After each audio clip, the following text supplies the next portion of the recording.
The bus stopped with a long hiss of air, and she stepped down onto the dusty road of a small town in Montana.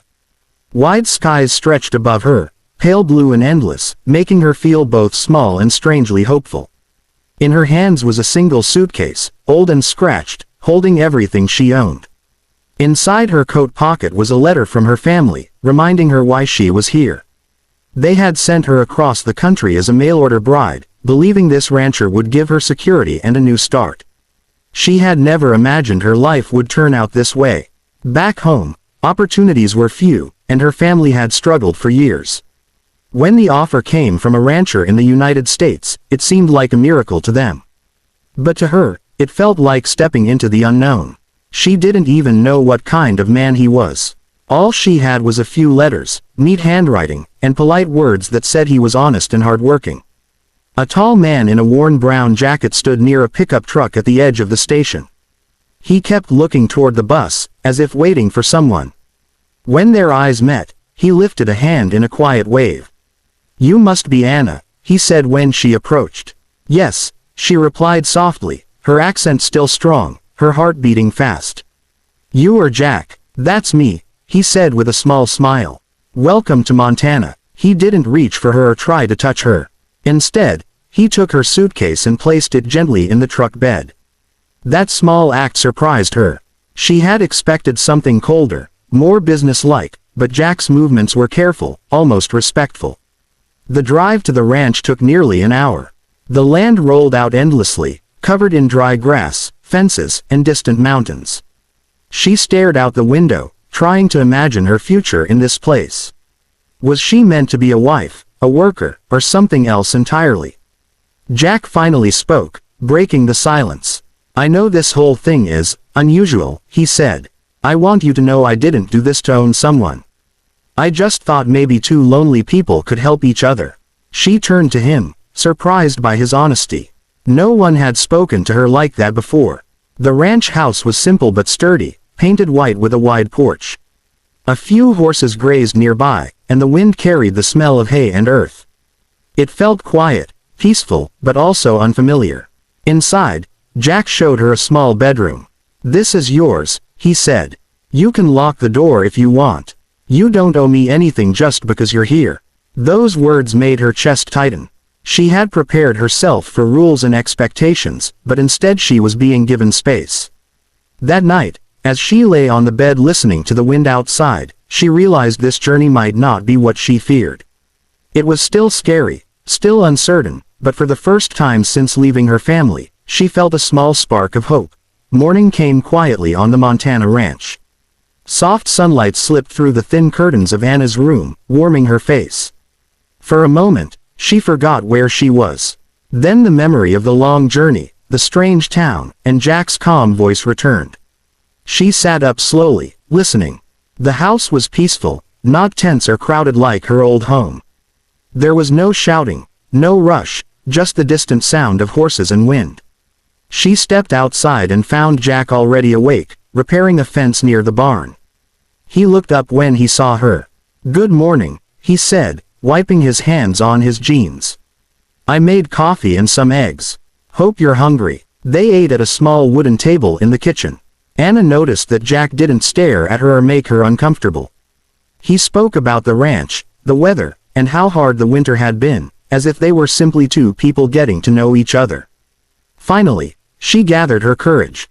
"Why did you really do this?" she asked softly. "Why bring someone so far?" Jack took a moment before answering. "I grew up here," he said. "Most folks my age left for the cities. The ranch got quiet. I didn't want a servant or someone forced to stay. I just wanted a chance at building a family, but I didn't know how else to reach someone who wanted the same." Anna studied his face. His eyes were tired but kind. He didn't look like a man trying to trap her. After breakfast, he showed her around. They walked past the horses, the old barn, and wide fields that seemed to stretch forever. "You can help here if you want," Jack said. "Or you can find work in town. Or you can leave. I won't stop you." Those words felt heavy and freeing at the same time. No one had ever given her choices like that before. Later that day, Anna visited the small town nearby. People were curious but polite. Some smiled at her, others simply nodded. For the first time, she felt like she wasn't just someone's responsibility, she was her own person. When she returned to the ranch in the evening, the sky was painted with orange and purple colors. Jack was sitting on the porch. "How was town?" he asked. "It was nice," she replied. "Different, but nice." They sat quietly for a while, watching the sun go down. The silence wasn't uncomfortable, it felt safe. Anna realized something important then.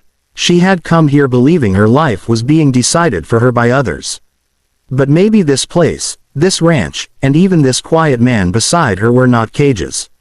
Maybe they were the beginning of a new story, one where she finally had the freedom to choose who she wanted to be.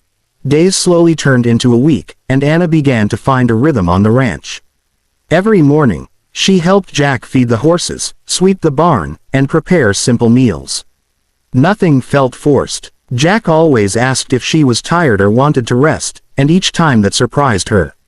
Back home, work had never been a choice, it had been an obligation. One afternoon, while they were fixing a broken fence together, Anna finally spoke about her past. "My family thought they were helping me," she said quietly. "They believed sending me here would save me from poverty. But I was scared. I felt like I was being sent away, not chosen." Jack leaned on the fence post, listening. "I'm sorry you felt that way," he said. "No one should feel treated like an object." His words stayed with her. Later that evening, a storm rolled in. Dark clouds filled the sky, and strong winds shook the house. When thunder cracked loudly, Anna jumped. Jack quickly came to her side. "It's okay," he said gently. "Storms here can be loud, but they pass." They stood near the window, watching rain fall over the fields. For some reason, the storm made her feel brave. "Jack," she said, "if I decided to leave tomorrow, would you be angry?" He shook his head. "I'd be sad," he admitted, "but I'd understand. I want you here because you want to be here, not because you feel trapped." Those words touched her deeply. As the rain slowed, Anna realized something had changed inside her. This place no longer felt strange. The ranch, the horses, the open land, it all felt like a quiet promise of a new beginning. The next day, she went to town again, this time to look for a small job. A local cafe owner offered her a few hours of work each week. It wasn't much, but it was hers. When she told Jack, he smiled proudly. "That's great," he said. "You're building your own life." That evening, they shared dinner on the porch. Fireflies blinked in the dark, and the air was cool and fresh. Anna laughed for the first time in days, telling Jack about her day in town. In that moment, she didn't feel like a stranger or a bride sent by mail. She felt like a woman standing at the start of something real, and as she looked at Jack, sitting beside her with quiet respect, she realized that maybe love didn't have to come from control or fear. Maybe it could grow from patience, kindness, and the freedom to choose. Life on the ranch slowly began to feel like home. Anna now had her small job at the cafe in town, and every evening she returned with stories of new faces and small adventures. Jack listened with interest, never once making her feel like she had to rush back or explain herself. That freedom made her trust him more with each passing day.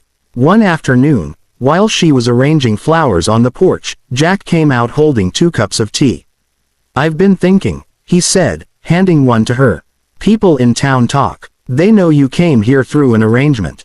I want to make sure you're okay with how things look. I don't want you to feel uncomfortable." Anna appreciated his honesty. "I don't care what they think," she said.